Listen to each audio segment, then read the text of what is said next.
Habari za muda mpenzi mtazamaji wa Nebuye TV, karibu sana katika channel yako pendwa Nebuye TV. Sasa kwa leo tuko na mfugaji wetu hapa, anatuelezea vitu muhimu sana. Hapa amemkamata bata wetu, amemshika bata, na huyo bata huyo ni bata mzito sana na ana kilo nzito. Hebu mtikise kidogo hivi ili watu waweze kama hivyo. Nafikiri mnamtazama bata wetu huyo. Huyo bata bana ana kilo nyingi sana. Ana zaidi ya kilo 2 bata wetu huyo. Sasa kuna siri ya muhimu sana ambayo inabidi tuweze kuijua kama sisi wafugaji, kwa mfugaji mwenzetu aweze kutuambia kwamba siri yake ya bata kuwa na uzito mkubwa ni ipi, au anafanya kitu gani mpaka bata wake wanakuwa wazito. Kikubwa tu nikukumbushe uweze kusubscribe, uweze kulike na comment, na pia utasema video yako kuanzia mwanzo mpaka mwisho. Utakufunza vitu vingi sana ambavyo unaweza kuvifanya pia kuongeza na wewe pia uzito wa bata wako. Kwa bata lazima wawe wazito, na kuna siri kubwa ya kufanya bata wako kuwa wazito. Nakumbusha tu kuweza kusubscribe, kulike na comment bila kupoteza muda. Ndugu mfugaji, mambo vipi? Salama. Vipi hali? Kwema kwema. Kwema. Habari wewe? Bana salama. Naomba ujitambulishe na utuambie kwamba ni siri gani ambayo unatumia ili bata wako waweze kuwa wazito. Sawa. Kwa jina naitwa Bwana Kutafuna. Ni mfugaji wa bata. Na hapa nipo nimekamata huyu bata. Huyu bata ni kama unavyomuona mdogo tangazaji. Huyu bata ni yuko kwenye ubora wa hali ya juu. Yuko kwenye lishe iliyo thabiti. Na huyu hapa wenyewe unapoona hapa ana uzito wa kilo takriban kilo 8, 9 mpaka 10. Kwa hiyo na hiyo ndio inasababishwa na lishe bora. Lishe bora inakuja kwenye kumwandalia vyakula vile vyenye ambavyo vinafanya bata wangu wawe kwenye uzito hali ya juu. Ndio hapo maana mtazamaji mwenyewe anataka ana bata wake, maana ni mfugaji mwenzetu huyu. Huyu mtazamaji wetu pia ni mfugaji na mwenyewe pia anatamani aweze kujua kwamba hizo lishe bora zinakuaje. Kwa maana kwamba bata wako unawalisha kwa ratiba asubuhi, mchana na jioni, si ndio hivyo Bila shaka. Kwa basi tuambie asubuhi wanakula lishe gani asubuhi? Lishe ni moja tu ambayo mimi nawapa nawapa pumba. Pumba unachanganya nini kwenye pumba mle? Nachanganya vitu vingi sana kwenye pumba. Kwa na nachanganya vyakula vyenye vitamini ambao vinasababisha bata wangu waendelee kunenepa. Kwenye zile pumba. Sababu zile pumba nachanganya za mahindi na pamoja na za mpunga, lakini za mahindi ndio zitakuwa ni bora zaidi kwa sababu za mahindi zinakuwa zina virutubishi. Yale maana yake yenyewe peke yake yanakuwa na virutubishi vya kutosha zaidi. Kwa hiyo napata vile vyakula na pia nachanganyia lishe bora kwenye kile chakula chao ambacho kwa zile pumba ambazo mimi nimeangalia bata wangu kwa ajili ya lishe bora. Kwa lishe bora ni mfano kama vile unakuta mabaki ya vyakula kabisa, unakuta maharage unachanganya humo ndani, unakuta kuna mboga ya majani kama machinese haya mchicha, unachukua kule bustanini unakuja unawapa. Kwa mtazamaji wangu bana, jitahidi sana na wewe pia mfugaji mwenzetu, unapokuwa unafuga bata au kama unafuga kuku au bata, ni muhimu sana kufanya vitu kama hivyo ambavyo mwenzetu anaweza kuvifanya. Kama ukiangalia bata wa kienyeji huyu. Hawa bata wa kienyeji ndio tangazaji. Kwa bata wetu wana kilo nyingi, ina maana kwamba kuna manufaa makubwa baadaye anakuja kuyapata. Ndio. Hiyo ilikuwa ni kwa asubuhi. Unawapaje chakula chako asubuhi? Chakula cha kwanza kabla bado hawajaamka naanza kuwatengenezea chakula. Kabla bado hawajafunga kwenye zizi lao. Naanza kuandaa chakula. Naandaa chakula kisha nafungua koni, kisha wafungua.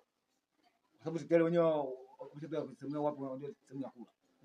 Kwa hiyo wanatoka kwenye zizi, wanaelekea kwenye chakula chao kile pale. Wanapata chakula pale, wakishamaliza pale, sasa hapo wanaanza kucheza. Kutembea, kuzunguka, kurudi kidogo wamesikia njaa, kwenda pale, wanakula chakula chao, maisha yanaendelea hivyo. Na mchana kama ni kinakuwa labda kimekwisha, sababu naweka chakula cha kutosha, ila kama kinakuwa kimepungua, inakuwa nawaongezea. Nawaongeza, mchana wanakula.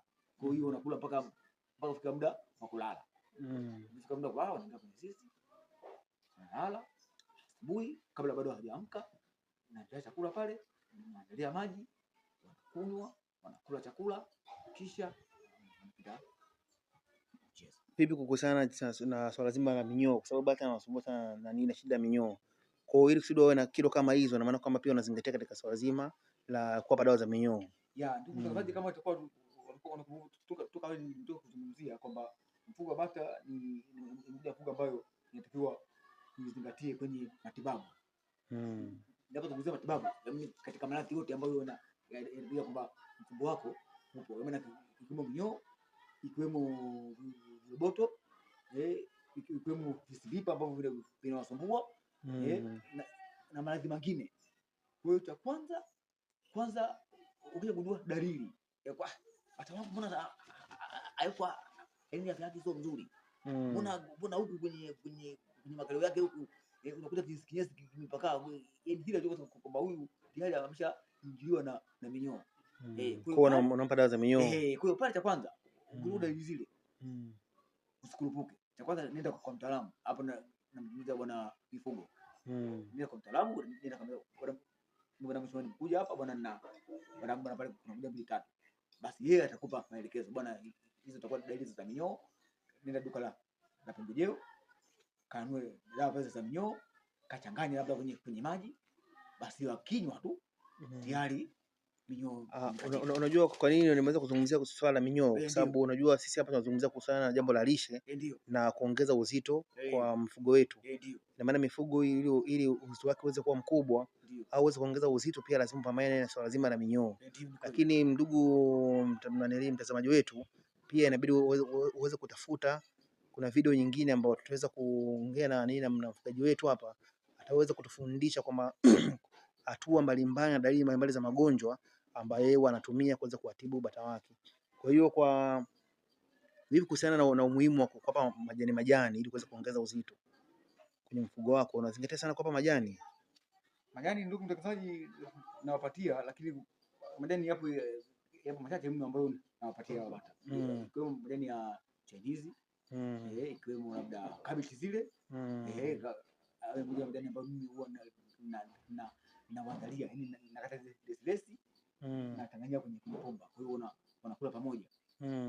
Kwa hiyo bata wangu wanakuwa kwenye hali nzuri kama hivyo. Kweli mwana, kweli bata ni mzuri sana, bata wako mzuri, yuko vizuri sana. Ndio. Kwa hiyo naomba tukaangalia pale kwenye kuchanganya chakula ili tuone kwamba chakula unachanganyaje. Basi twende tukaangalie. Asante.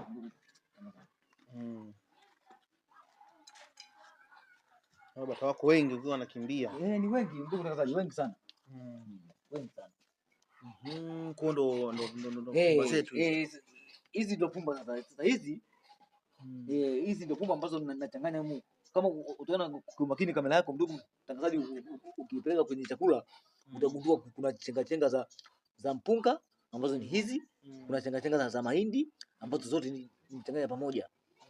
Kwa hiyo hii ni miongoni mwa vitu ambavyo vinawafanya bata wangu wawe kwenye hali ya ustadi wa hali ya juu. Kwa sababu napenda hiki cha toka asubuhi chakula hiki. Nimeweka toka asubuhi, nimeweka cha kutosha kwenye hili ni dumu, ilikuwa dumu hili. Nimelikata kwa ajili ya bata wangu niweke chakula kwenye sehemu nzuri, sio sehemu ya chini. Sehemu nzuri. Kwa hiyo hapa bata anapata chakula kilichokuwa bora, kwa sababu kwamba hakina michanga, akiingiliwi na athari aina yoyote ile. Kwa hiyo na pia ni maji. Haya maji hayapo chini, kwa sababu nisha kutembea ndugu mtangazaji, wafugaji wenzangu baadhi ya nilifika nishangaa. Maji unakuta yapo amechimba shimo kati ya maji. Jambo ambalo mimi nilifika nishangaa sana. Pia hizi pumba unakuta chakula cha bata amechimba shimo chini. Amwaga chakula anawapa, au anamwaga tu chakula chini hapo. Yaani kama anamwaga chakula hapo wanakula. Sasa tayari pale kabisa vijidudu au vimelea vingine vije kuasili mfugo wako bata ule, kwa sababu pale chini pale ambapo umwaga chakula sio sehemu bora, yani sio sehemu bora. Kwa hiyo sehemu bora ni sehemu kama hii ndugu mtangazaji. Chakula chako bata wako mtengenezee mazingira mazuri ya kuwa bata wako akifika anakula, aingiliwi na kitu chochote kile katika mwili wake. Na hata maji pia. Tafuta maji sehemu nzuri kama hiyo ambayo hili ni beseni. Naandaa maji kwa ajili ya bata wangu wanafika hapa, wanakunywa maji vizuri. Haya maji yanakuwa maji mazuri ambayo hayana vijidudu. kwa sababu yapo sehemu sahihi. Ndio, ni safi kabisa. Kwa hiyo kupitia jambo hilo, ina maana kama bata wako lazima utaongezeka uzito, kwa sababu na uzito mkubwa kwa ajili ya kuwazingatia swala zima la chakula, swala la maji, pia na lishe bora kwa bata wetu. Ndio. Basi tunashukuru sana. Asante ndugu. Tunashukuru sana kwa mtazamaji wa Nebuye TV. Tunakuomba kumbuka kusubscribe, kulike na comment, na mwisho wa video hii ndio mwanzo wa video nyingine. Kumbuka tu mada yetu kwa tunazungumzia kuhusiana na swala zima la kuongeza uzito wa bata. Tunashukuru sana. Karibu sana Nebuye TV. Basi tunashukuru sana. Asante ndugu, tunashukuru.